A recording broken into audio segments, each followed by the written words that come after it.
Bonjour à tous, mesdames et messieurs. C'est un plaisir d'être ici avec vous donc à ce TEDx Universiapolis d'Agadir. Si je suis là aujourd'hui, en fait, c'est parce que j'ai pris une grosse claque il y a quelques années, lorsque j'ai dû remettre en question en fait tous mes cours d'anatomie et de biologie de mon étape lycéenne, lorsque j'ai compris en fait que le cerveau était un muscle. Bien sûr, un muscle, c'est un organe d'où les cellules se contractent pour faire bouger le squelette. Mais je dis ça surtout parce que lorsqu'un muscle n'est pas travaillé, il s'atrophie. Et le cerveau, c'est pareil. Lorsqu'on ne l'utilise pas, on n'utilise pas la capacité de notre cerveau. J'ai trouvé en fait cette affirmation-là à travers la pratique sportive. Donc moi, je suis un passionné de sport depuis mon plus jeune âge. J'ai fait du judo dès l'âge de 4 ans, puis j'ai fait du football et du rugby. J'ai joué en plusieurs divisions et catégories en Espagne. Et un jour, j'ai voulu faire un saut qualitatif et devenir joueur professionnel. Donc, je suis allé en France. Et après 2 mois, en fait, le 26 novembre 2009, je me suis fracturé l'épaule. Je me suis fracturé en fait la gaine articulaire, c'est ce petit os qui se trouve entre la clavicule et l'humérus, en plus de me fissurer l'omoplate. Donc, étant donné qu'on ne pouvait pas me plâtrer, on m'a mis une attelle et je devais rester immobilisé pendant des semaines et des mois comme ça. Et à chaque fois, en fait, que j'ai somnolé un peu et que j'essayais de me reposer, mon cou tirait sur mon épaule et j'avais une douleur atroce. Donc pour faire passer le temps, ce que je faisais, c'est que je regardais des vidéos de sport sur Internet. Et je regardais des sports extrêmes. Donc j'ai commencé à regarder du marathon, je regardais le marathon des sables, l'ultra trail du Mont Blanc. Et un jour, par le plus grand des hasards, je suis tombé sur le triathlon Ironman d'Hawaï. Et je regardais en fait des triathlètes qui nageaient 3 km 8 de natation, qui pédalaient 180 km de vélo et qui couraient 42 km à pied de façon d'affilée. Et la première chose que je me suis dit, c'est It's impossible, c'est impossible. Je regardais de plus en plus proche et je me disais, mais finalement, il y a des gens qui le font. C'est pas si impossible que ça. Donc c'était la deuxième phase. J'ai continué à regarder ces vidéos-là et je me suis dit, s'il y a des gens qui le font, pourquoi pas moi? Et donc c'est là où j'ai commencé à réaliser le I am possible, je suis possible. J'ai été surtout ému par une équipe, la Team Hoyt, équipe Hoyt. Donc Hoyt, c'est le nom de famille d'un père et d'un fils. Le fils est atteint en fait d'un handicap et donc le père le remorque en natation, 3 km de natation avec son fils derrière. Il pédale 180 km de vélo avec son fils assis en fait sur un siège devant son guidon et il le pousse sur 42 km dans un fauteuil roulant. Et ce que j'ai aperçu, c'est qu'en fait, il y avait un sourire, une satisfaction sur le visage des deux à l'arrivée de chaque triathlon Ironman. Ils ont fait 6 triathlons Ironman ensemble et ça m'a poussé à croire en le I am possible. C'est comme ça que je me suis préparé en fait pendant une année à m'entraîner donc tous les jours. Ça a été beaucoup de sacrifices, donc où j'ai perdu 22 kilos. Et après m'être inscrit en fait à un premier semi-marathon, un premier marathon, un premier triathlon distance sprint, un premier triathlon distance courte distance, un premier triathlon distance half Ironman. Je suis arrivé le 26 juin 2011 à ma première ligne d'arrivée d'un triathlon Ironman. Et là, j'ai été en fait piqué par ce virus du sport d'endurance, ce virus en fait qui fait qu'on a de la dopamine, on a de l'endorphine qui se libère dans nos synapses de notre cerveau et on commence à prendre goût et du plaisir à réaliser ce genre d'effort. Je m'inscris sur un deuxième triathlon Ironman l'année suivante. Je participe à l'Ironman de Francfort le 8 juillet 2012. Et là, je me dis, Hassan, tu avais un rêve d'enfance, c'était celui de rallier le pays où tu as grandi, où tu as fait tes études, l'Espagne, à ton pays d'origine, à ton pays où tu es né, le Maroc. Et c'est comme ça que je me suis préparé pendant une année, donc à raison de 8-10 km par jour d'entraînement, en plus d'une séance de renforcement musculaire pour éviter de me blesser, et d'une préparation mentale pour préparer la traversée du détroit de Gibraltar. Je me retrouve un 25 juillet, donc le 25 juillet 2013, donc aux abords de Tarifa, donc là, à côté de la côte espagnole. Je me jette à l'eau. Il y a à côté de moi, bien sûr, les bateaux de l'association espagnole qui homologue la traversée. Je suis accompagné par 3 autres nageurs et je commence à nager. Et dès les premiers mètres, je sens en fait j'avais une angoisse, je sens comme une main qui m'étranglait. C'était c'était la mer, c'était l'océan, c'était la nature, c'était en fait la peur de l'inconnu. Et là, je me suis dit, Hassan, repense en fait à tout ce que tu as fait durant cette année de préparation. À chaque fois que tu t'es jeté à l'eau pour t'entraîner, tu te projetais en train de traverser le détroit de Gibraltar à la nage. Donc tu n'es pas en train de traverser le détroit de Gibraltar pour la première fois. Tu l'avais déjà traversé une centaine de fois auparavant. Et lorsque je pense à ça, et après chaque mouvement de bras, je commence à prendre plaisir. Je commence à retrouver mes repères. Et là, vraiment, j'essayais de regarder au fond, mais c'était impossible. Il y avait 1000 mètres de profondeur. Donc, j'essayais de voir en dessous. C'était un bleu et un bleu éclatant. C'était vraiment un bleu magnifique et je prends plaisir. Après 13 000 mouvements de bras, j'arrive en fait à Tanger.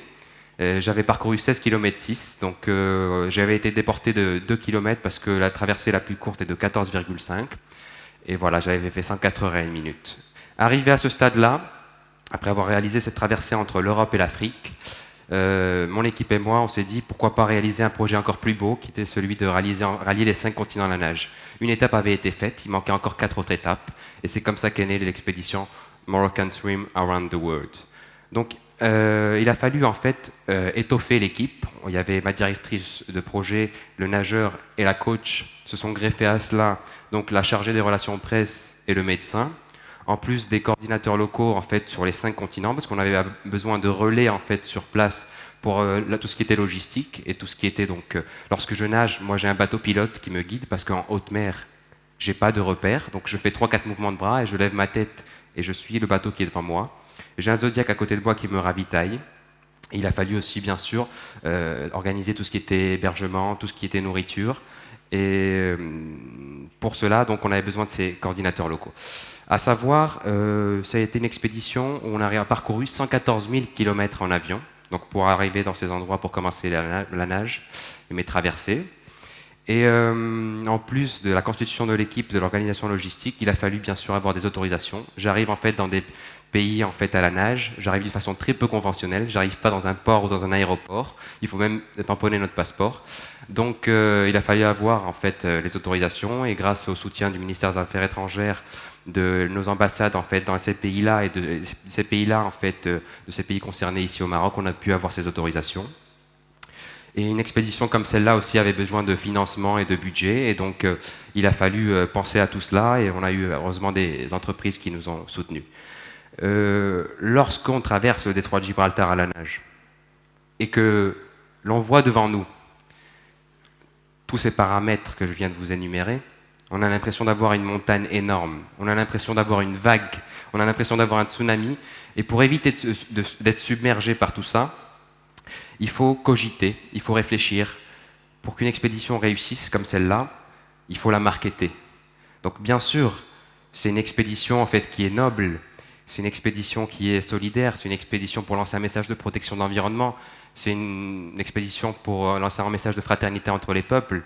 Mais même comme ça, il fallait bien y réfléchir, bien la marketer, bien la vendre pour avoir des entreprises qui pouvaient nous soutenir et pour avoir l'appui des gouvernements et des pays concernés pour cette expédition-là. Et vu qu'on est dans le marketing, ce que j'ai appliqué sur cette expédition Moroccan Swim Around the World, et ce que j'ai appliqué même durant mes traversées, c'était les objectifs SMART en marketing.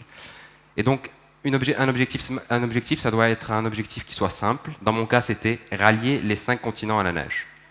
Ça doit être en fait un objectif qui doit être mesurable. Donc, c'était le nombre de kilomètres ou le nombre d'heures que je passais dans l'eau pour rallier en fait les 2 pays à la nage ou les 2 continents. Il doit être temporel. Nous, depuis le début, avec mon équipe, on avait décidé de le faire en 2014. Donc finalement, on l'a fait en 4 mois, en juillet, août, septembre, octobre 2014, mais on avait déjà l'objectif de fixer. Et il doit être atteignable et réaliste. Donc vu que je vais du principe que tout est possible, que rien n'est impossible, que I am possible, je savais qu'il allait être atteignable, je savais qu'il allait être réaliste pour moi. Mais ce que j'ai dû faire, c'est me fixer des micro-objectifs pour ne pas m'essouffler en chemin. Donc lorsque j'étais en train de traverser le Bosphore, entre l'Asie et l'Europe, pour l'étape numéro 2 du projet, je réfléchissais à cette traversée-là. Malgré qu'au fond de moi, je me disais, il faut que tu penses quand même que le mois suivant, tu as une traversée à 6 degrés, en fait, où l'eau sera à 6 degrés. Mais même comme ça, il fallait penser d'étape en étape. C'est quelque chose que j'appliquais aussi lors de mes triathlons Ironman, que lorsque je sortais de 3,8 km de natation, et que je montais sur mon vélo et j'avais 180 km de vélo à parcourir, si je me disais il te reste 180, ou après avoir pédalé 20, je me disais il me reste 160 km devant toi, mon corps en fait allait s'essouffler. Mon cerveau allait dicter à mon corps de s'arrêter parce qu'il allait voir la ligne d'arrivée un peu trop loin. Donc ce que je faisais, c'est que je réfléchissais en fait de ravitaillement en ravitaillement. Les ravitaillements étaient situés tous les 16 km. Donc tout ce que je faisais en fait, c'est je me disais tous les 16 km, tu vas pédaler 16 km, tu vas arriver au prochain ravitaillement, tu vas arriver au prochain ravitaillement. Et c'est comme ça qu'arrivé au kilomètre 164, je suis arrivé, il me dit, il restait plus que 16 km, et ça s'est fait d'une façon très fluide. Et pareil pour la nage. Et pourquoi je réfléchis en ravitaillement? C'est parce que lorsque j'arrive au ravitaillement, je prends des gels de glucose, je prends de l'eau qui m'hydrate. C'est une récompense à mon cerveau. Mon cerveau est récompensé, et donc il dicte à mon corps de continuer à avancer pour la prochaine récompense. Voilà, c'est comme en fait un élève qui prépare une matière, ben, il ne va pas étudier la matière d'un coup. Ce qu'il va faire, c'est qu'il va réviser de chapitre en chapitre. Et la pause café, ben, c'était mon ravitaillement, c'était les gels de glucose et l'eau que je lui donnais à mon corps. Et le contrôle du mental sur le corps, je l'ai aussi bien sûr appris lors de mes traversées sur les 5 continents.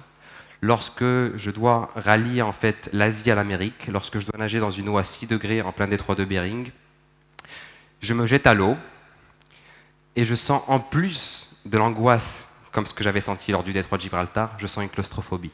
Pourquoi une claustrophobie? C'est parce que je sens mes extrémités en fait se geler, je sens une fraîcheur qui parcourt tout mon corps et je dois la lutter contre ces pensées négatives et essayer d'enflammer mon cerveau, de faire bouillonner mon cerveau pour avoir un peu de chaleur et de les éliminer, de n'avoir que des idées positives. D'autant plus que lorsque je me jette dans l'eau à 6 degrés, les pêcheurs locaux de cette île-là de 7 km², donc du détroit de Bering, me disent qu'ils avaient passé toute la nuit à chasser. Je voyais autour de moi du sang de morses partout. Et ils me disent qu'ils avaient vu un orque qui chassait des phoques. Donc, je suis habillé avec une combinaison noire. Je porte donc le gilet avec le drapeau du Maroc où la rouge est prédominant. Et j'avais peur que l'orque confonde en fait le noir de ma combinaison avec la peau d'un orque et puis le gilet rouge avec le sang qu'il y avait dans l'eau. Et là, je dois mettre en pratique toute cette préparation mentale pour pouvoir nager malgré cette angoisse, pour arriver et toucher la terre américaine et de réaliser cette étape entre l'Asie et l'Amérique. J'ai aussi donc eu affaire en fait à des petites méduses, donc des méduses Irukandji, qui ont un venin équivalent à celui du cobra, entre l'Océanie et l'Asie. Et au bout de 3 heures de nage, après m'être fait piquer par plusieurs types de méduses, je suis piqué par ces méduses-là dont je vous parle, de moins d'1 centimètre, qui commencent en fait à me paralyser le petit doigt. Je continue à nager, je sens plus ma main, ça va crescendo, je sens plus mon avant-bras, je sens plus mon épaule, je sens plus l'autre bras aussi, les pieds, le ventre. Je continue à nager, ça c'est au bout de 3 heures. Je nage jusqu'à compléter en fait la traversée, donc j'ai nagé 3h46. Et là, les gardes-côtes indonésiens me prennent, me mettent sur le bateau et m'emmènent aux urgences pour éviter que cette paralysie arrive au cœur et me donne une attaque cardiaque. Donc, à travers cette expédition-là, j'ai appris qu'il y avait une certaine marge, en fait, de manœuvre. C'est-à-dire que, malgré que ça aurait pu, en fait, ça aurait pu être dangereux, ça pourrait être dangereux, ça aurait pu mal finir, j'ai pu contrôler, en fait, grâce à mon cerveau, mon corps, pour qu'il puisse nager les 46 minutes qui lui restaient pour pouvoir effectuer cette traversée-là. Lorsque j'arrive en Afrique, à Dahab, en Égypte, et je dois traverser vers l'Asie, je me jette à l'eau, je nage pendant 4 heures, et au bout de ces heures de nage, j'arrive dans les eaux territoriales saoudiennes. Une fois arrivé dans les eaux territoriales saoudiennes, après un mouvement de bras, je sens quelque chose passer en dessous de moi. Je regarde en bas, je lève ma tête, je regarde ma coach qui est à ma droite dans le zodiaque qui est à côté de moi, et au moment où je remets ma tête dans l'eau, je sens une présence à ma gauche. Je vois une ombre à ma gauche. Et là, je me dis, Hassan, ne regarde surtout pas l'ombre qui est à ta gauche. Donc ce que je fais, c'est que je continue à nager tout en respirant du côté droit, et uniquement du côté droit. Et là, je vois qu'il y a de l'activité de plus en plus du côté droit. Je vois un garde-côte saoudien qui met en fait un shark shield dans sa cheville. Donc un shark shield, c'est un engin pour faire fuir les requins. Et il met sa cheville dans l'eau. Et là, je comprends que ce que j'ai à ma gauche et la présence que je ressens, c'est un requin. Et là, je me dis, ne regarde surtout pas ce que tu as à ta gauche. Je regarde en face de moi, je vois la côte saoudienne, et moi, la côte saoudienne, c'est la ligne d'arrivée, non seulement de la 5e étape de Moroccan Swim Around the World. C'est en fait la ligne d'arrivée de tout le projet. Si je me paralyse à ce moment-là, si mon cerveau est paralysé par cette peur-là, mon corps s'arrêtera et toute l'expédition est finie. Ça n'aura servi à rien tout ce qu'on a fait. Donc là, j'ai sorti une astuce que j'avais en fait. L'astuce, c'était que j'avais demandé, durant les jours auparavant, j'avais demandé à ma famille, à mes proches, à mes amis, de m'enregistrer des messages audio que j'avais mis en fait dans un MP3 waterproof que j'aurais pu écouter dans l'eau. Et que dans des moments difficiles, j'aurais demandé à ma coach de me donner cet MP3 et d'écouter ça pendant un court instant.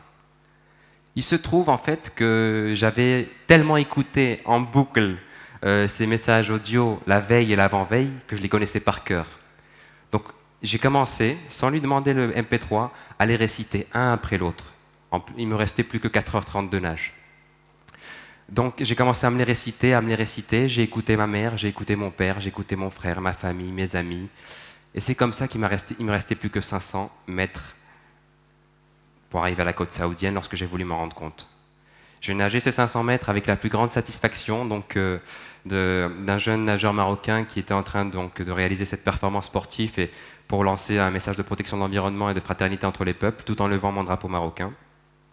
J'arrive sur la côte saoudienne, je suis reçu de façon très chaleureuse par les autorités locales. Et là, bien sûr, j'ai une larme qui coule, mais j'essaye de la camoufler comme je peux. Et c'est comme ça que j'ai réussi en fait à rallier l'Afrique à l'Asie, que j'ai réussi à rallier les 5 continents à la nage. Les gens me demandent le what's next et quoi faire maintenant. La vérité, c'est que j'ai beaucoup d'idées en tête. J'ai en fait mon cerveau qui bouillonne, j'ai ma tête qui est enflammée. Mais la question que je me pose, la question que je pense qu'on devrait tous se poser, et la question que je vous pose, c'est ce que l'endroit où vous êtes aujourd'hui vous permettra d'atteindre l'endroit où vous voulez aller demain. Voilà, merci à tous. Merci. Merci.